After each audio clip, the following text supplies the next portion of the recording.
tere! Mul on selline küsimus, et ma tahaks teha endale hästi väikest tätoveeringut sõrme peale. Sellist lihtsalt musta, mis nagu ei võta väga kaua aega. Ega teil täna aega pole pakkuda? Okei, muidu mul oli aeg pandud, aga mul just täna tühistati ära. Ja ei, ma saan täiesti aru, ma lihtsalt igaks juhuks helistasin. Aga siis ma tean ja ma võib-olla helistan tagasi, ma mõtlen aitäh teile nägemist. Mis on veel normaalsed kohad? Praegu guugeldan tätoveerimiskohti ja siin on kirjas Lõunakeskus Euroniks. Ma natuke kahtlen, et seal saab. Tere ja mind huvitab tätoveeringu tegemine. Sorry. Okei, aitäh teile nägemist. Ma võtsin lihtsalt Googles selle numbri, mis ta andis ja see oli juuksuri number, sest neil on seal korraga koos juuksur ja tätoveerija. Nii Mark. Tegelikult suva. Ma ütlen iga asja peale nii Mark ja tegelikult mul on jumala suva lihtsalt. Okei, üks viimane koht, kuhu ma proovin ja kui ma sinna ei saa, siis ma lihtsalt lepin nende saatusega, et täna oma tätoveeringut ei saa. Tere, ma sooviks teha sellist hästi väikest tätoveeringut. Kuna teil aega oleks pakkuda, ega täna pole midagi juba pakkuda. Issand, ma reaalselt ei salvestan seda. Kuule, ma sain aja mujale. Jaa, see on nii väike asi, vaata, see võtab reaalselt mingi pool tundi neil kell 5.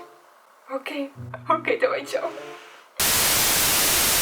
Ma räägin teile siis, mis nüüd juhtuma hakkab. Põhimõtteliselt, nagu te saite aru, ma lähen täna tätoveeringut tegema. Ma sain aja sellise kohta nagu Tartu tato. Kui Googlest vaadates, neil on siin Tartus kõige rohkem reitinguid, neil on väga head reitingud ja mul on nii lihtne idee, et ma arvan, et peaaegu igaüks, kes nagu enam-vähem oskab tätoveerida, saab sellega hakkama, mis on võib-olla halb suhtumine, sest et see ikkagi jääb meile pikaks ajaks. Aga siiski, algselt pidi mul ka olema tätoveerimise aeg. Täna ma panin selle üle nädala aja vist juba ette. See pidi olema täna kell 12 ja siis eile või ma ei mäleta kunagi ta kirjutas mulle, et see aeg ikkagi sobi talle, et äkki paneme teise ajad, siis ta pakkus mulle välja täna õhtul kell 5, ma olin nagu okei, mul väga vahet ei ole. Ja nüüd täna kell on 15.39 ja mulle kirjutati paarkümmend minutit, umbes 20 minutit tagasi ta kirjutas mulle ja ütles, et ta peab siiski ka selle aja ära tühistama, pakkus mulle uut aega, aga ausalt öeldes see on juba 2 korda edasi lükatud ja ma ei ole kindel, kas see 3. kord ka nagu püsima jääb. Ma küll väga tahtsin sinna minna, sest et mu sõbranna soovitas seda kohta. Ta tegi selle sama tätoveerija juures samasuguse väikse minimalistliku tätoveeringu, nagu mul hetkel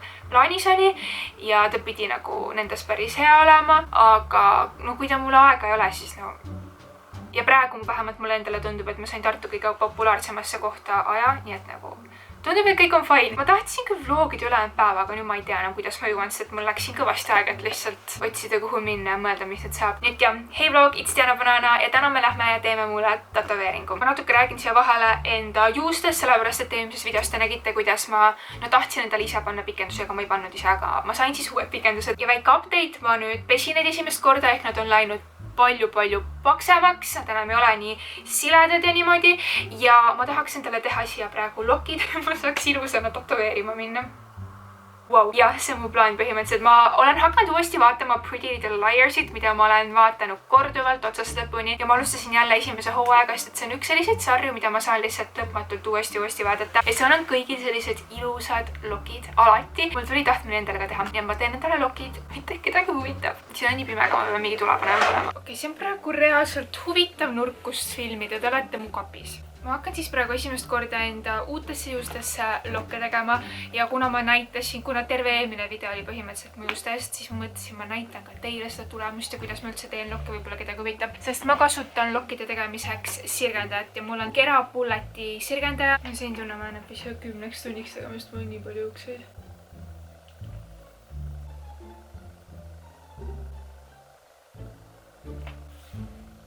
Ise see teeb mu juuksed nii palju lühemaks. Siis järgmise ma teen samamoodi, aga ma teen selle suunaga teisele poole, sest et see annab rohkem volüümi, tekstuuri ja mulle meeldib nii. Minu meelest ausalt öeldes on lihtsalt lokitangidega tehtud lokid ilusamad tihti, aga minu juustes need mingil põhjusel ei püsi. Ja siis sellepärast ma pean sirgendajaga tegema. Kui sa oled ka keegi, kelle juuksed on väga siidised, libedad ja sul lokid ei püsi, siis võib-olla mõtle sirgendajaga lokkide tegemise peale.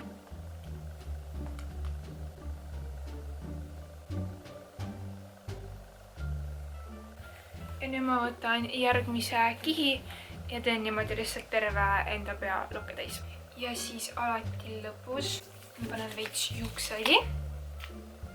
hetkel ma kasutan sellist Vella Lux Oil juukseõli ja nüüd need lokid peaksid natukene veel vajuma ja siis muutuvad veel natukene naturaalsemaks. Kui ma olen lõpuks tulemusega rahul, ma lasen ka juukselakki. Kell on kohe 4:30 ehk ma hakkan kohe varsti minema, aga ma ennem siis räägin teile täpsemalt, mis plaan mul on ja miks ma üldse tätoveeringu teen. Mul tegelikult juba üks tätoveering on, ma arvan paljud teist ei tea sedast, et see on väga-väga peidetud. Ma võin teile praegu näidata, see on siin taga kaela peal. Selle tätoveeringu tegime siis, kui ma arvan, ma olin umbes mingi 15 kaasa olla ja mu klasside läks tätoveeringut tegema. Ma läksin temaga kaasa ja siis mul tuli lampi idee, et ma tahaks ka tätoveeringut ja seda sama asja, mida tema teeb.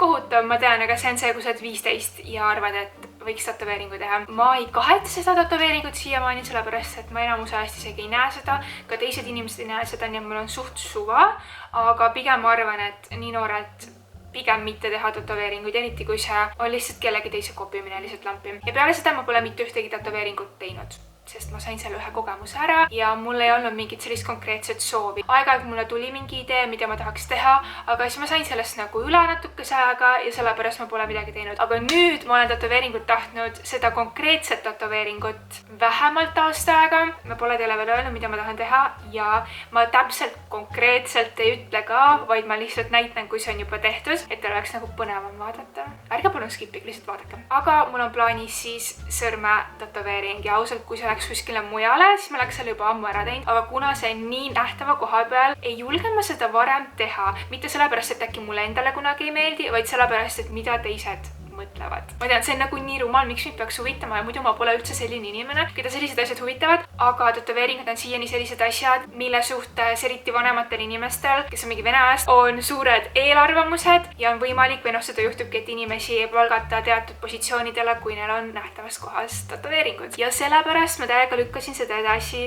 kuigi ma nii väga tahtsin juba suvel, ma oleks nii napilt teinud, te ei kujuta ette, aga kuna see on käe peale, siis ma ei julgenud. Ja nüüd ma ei tea, mis mulle peale läks. Ma lihtsalt kuidagi sain lampi aru, et kõigil on põhimõtteliselt tänapäeval tätoveeringud. Lihtsalt stool kurdiseb nii väga, sorry. Nii et jah, ma olen seda väga kaua tahtnud ja sellepärast ma olen selle peale ka väga kaua järele mõelnud. Ja ma ütlesin selgusele, et suva, ma teen ära. Keda kotib, nagu reaalselt see on minu keha. Kui kellelegi ei meeldi, kui sulle ei meeldi tätoveeringud, kuigi see on selline tõesti väike asi, mis mina plaanin teha, siis sa võiksid siit videost ära minna. Kui sinu väide on see, et ma kunagi võib-olla, ma ei tea, tahan kellegi teise alla tööle minna, et ei võta mind selle pärast tööle, siis esiteks ma isegi ei taha sellise inimese juures töötada ja teiseks ma võin lihtsalt plastri peale panna, sest et see tuleb nii väike. Ja konkreetselt sõrmetätoveeringutega on veel see, et nad kuluvad kiiremini kui paljud teised tätoveeringud ja need võivad olla päris valusad või vähemalt niimoodi ma kuulsin. Ma panin Instagrami story'sse eile vist ühe pildi, kus lihtsalt oli käsi, mis oli täis tätoveeritud ja siis ma panin sinna polli, et küsisin põhimõtteliselt, kas inimestele meeldib või ei. Vahet pole, kas neile meeldis või mitte, aga ma sain täiega palju DM-e, kus öeldi, et see on täiega valus. Nii et ma olen natukene närvis,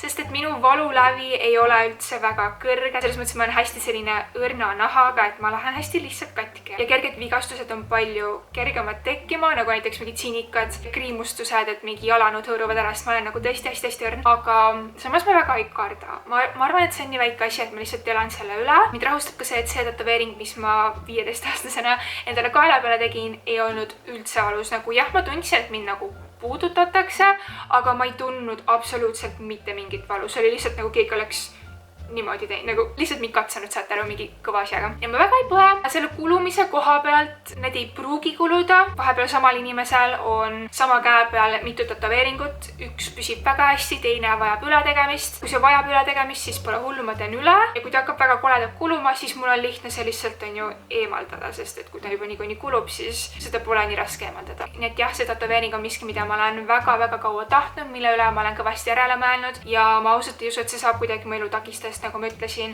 kui väga-väga vaja, ma panen lihtsalt plastri peale. Praegu enne, kui ma lähen tätoveerija juurde, palun jätta mulle alla kommentaaridesse, mis sa arvad, mis tätoveeringu ma lasen teha. See ei ole nagu väga selline originaalne, aga see on lihtsalt miski, mis mulle meeldib ja mis minu meelest minu isiksusega väga kokku läheb, kuigi see on suht trendikas. Aga ikkagi. Lihtsalt jätta mulle alla kommentaaridesse, siis ma loen neid ja see pärast näeb, kas sul oli õigus või ei. Ma loodan, ta lubab mu filmida, ma pole kindel. Mul on selline tunne, et mind tätoveerib meesterahvas ja see on kõik, mis ma tean. Aga okei, ma lähen ja ma loodan, et ma saan teid kaasa võtta. Jõudsin kohale ja mulle anti üks ankeet, mida täita ja mul vist lubatakse filmida, kuigi siin käib copyright. Kui ma valus paha halvak hakkasid ütlema olen. Aga. Ära siis kätte eest ära. Üritan. my god, mul on nii valus. Mul on nii valus. Ma vist ei tee rohkem. Ma jätan valiku. Ei, ma mõtlen nagu järgmisi tätoveeringuid ma ei tee.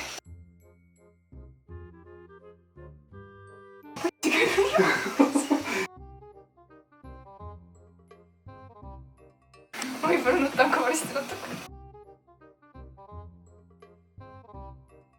Ma kasutan praegu filmimiseks viimast päikesevalgust, ma tahaks nii väga enda magamistoas filmida, aga see on hetkel suur üllatus, suur saladus ja te näete seda mu järgmises videos, ma lihtsalt ütlen nii palju. Ja also, kui see video ülesse läheb, on minu sünnipäev ja sellepärast ma seda praegu siin filmingi, kes mõtlesin, et paneks enda sünnipäeval video ülesse ja homme on mu sünnipäev, nii et ma täna filmin ja see läheb homme ülesse. Kui on mu sünnipäev, just saying. Aga täna on siis kolmapäev, 22. jaanuar ehk mu tätoveeringu tegemisest on täpselt nädal aega möödas ja te polegi vist isegi lõpptulemust näinud. Oh my god, see näeb siis välja selline. Siin on pool kuu ja 3 täppe, mis viivad ülesse ja ausalt ma olen nii rahul sellega. Ma siiamaani iga päev vaatan ja ma ei suuda uskuda, kui ilus see on, kui lahe see on ja ma ei suuda uskuda, et ma seda varem ei teinud, sest ma tahtsin seda tõesti nii väga ja ma natuke muretsen, et võib-olla tätoveering eriti nii nähtavas kohas võib-olla ei sobi mulle, aga ausalt ma olen nii rahul. Ma näitan veel lähedalt. Mu käte peal ilmselgelt pole päevitust, mu näo peal on päevitus ja sellepärast on see tooni erinevus. Ja kui ma tegin tätoveeringut, siis mu sõrmed nägid hästi kahtlased välja, et nagu siit oli pruun, siit oli valge. Ma ei tahtnud fake päevituse peale tätoveeringut teha, see pole hea. Ma kasutan talvel fake päevituse selle asemel, et minna solaariumisse ja enda nahka rikkuda alates sellest aastast. Ma ei mäleta, kui kaua ma seal kokku olin. Võib-olla mingi pool tundi koos sellega, et ta tegi kavandi, ma täitsin seda ankeeti ja kõike, aga tegemine ise võttis umbes 10 minutit. Kindlasti te tahate teada, kui palju see maksis. See väike tätoveering siin oli 50 eurot ja nii palju, kui ma vaatasin igast Tartu tätoveerimissalongides ringi ja ka see esimene koht, kuhu ma pidin minema, siis igal pool öeldi, et minimaalseks tätoveeringu hinnaks on 50 euri, alla selle nad ei võta. See ongi selline kõige minimaalsem tätoveering põhimõtteliselt, mida sa saad teha, nii et jah, see maksis mul 50 euri. Ja kui rääkida nüüd valust, ma arvan, te nägite, et see oli valus. Ilmselgelt, kui sul keegi murrab kõik luud kehas korraga, siis see on ju valusam, aga sellist tüüpi valu kohta, selline terav tätoveerimisvalu, ma arvan, et see oli reaalselt 10-10. Sest mul oli selline tunne, nagu see tätoveerimismasin oleks mulle läinud luuni välja, nagu ausalt ma arvan, kui mul siit nahk pealt ära võtta, siis mul tuleb luu välja ja seal on ka see tätoveering, sest mul oli selline tunne, see oli nii kohutavalt valus. Nii et nüüd ma ei imesta, et mulle nii palju kirjutati sellest, kui valus see on, sest see tõesti on üks kõige valusamaid asju, mida ma olen elus teinud, aga samas see tõesti võttis ainult 10 minutit aega ja sellepärast ma suutsin selle ära taluda. Tätoveerimise käigus tegija ütles mulle, et võib juhtuda, et seda tuleb üle teha, nagu ma ka ise kartsin, nagu ma ka ise olin varem kuulnud. Ta ütles, et see on täiesti tasuta, ma ei pea selle eest midagi ekstra maksma, lihtsalt 6 aega hiljem käiksin läbi, vaatame, kas on vaja üle teha. Praegu on, nagu ma ütlesin, nädal aega möödas ja mul on selline tunne, et ma vist pean selle ühe korra üle tegema.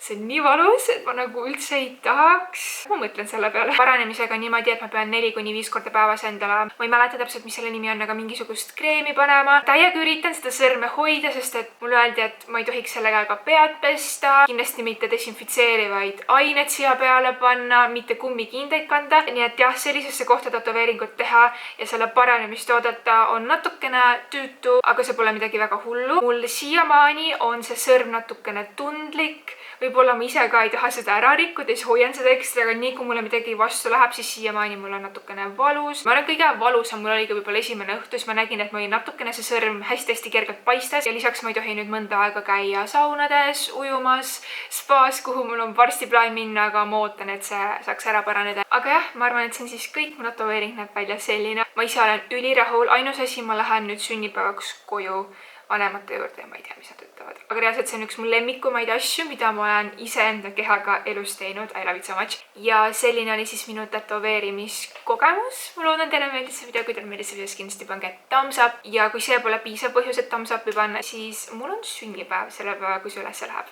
Kui sa tahad mind followda kuskil sotsiaalmeedias, siis kõik mul linkid on all video descriptionis ja Diana Banana merch, kõik suurused on hetkel veel saadaval minu kodulehel dianano.ee. Link on all video descriptionis. Aitäh vaatamast ja ma näen teiega juba oma järgmises videos, mis tuleb nii exciting, et te isegi kujutate. Kui te mõtlesite, et see tätoveeringu video on nagu lahe, siis te pole isegi valmis. Oh my god, okei, bye!